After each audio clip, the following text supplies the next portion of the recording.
ఆంధ్రప్రదేశ్ అల్లూరి సీతారామరాజు జిల్లా మారేడుపల్లి ఏజెన్సీలో నిన్న మావోయిస్టు అగ్రనాయకులు ఎడ్మాతో పాటు ఆయన భార్య అలాగే 6గురు ఎన్కౌంటర్లో చనిపోయారని చెప్పి పోలీసులు ప్రకటించారు. ఈ రోజు కూడా అదే ప్రాంతంలో మరో ఎన్కౌంటర్ జరిగిందని 7గురు నాయకులు చనిపోయారని చెప్పి వార్తలు వస్తున్నాయి. అందులో అగ్రనాయకులు దేవుజీ ఆజాద్ కూడా ఉన్నారనేటటువంటి పద్ధతిలో ప్రచారం జరుగుతుంది.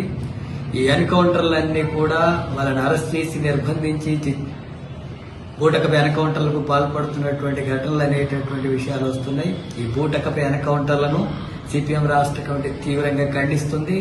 ఈ ఎన్కౌంటర్లపై న్యాయ విచారణ జరిపించాలని చెప్పి డిమాండ్ చేస్తా ఉన్నాం.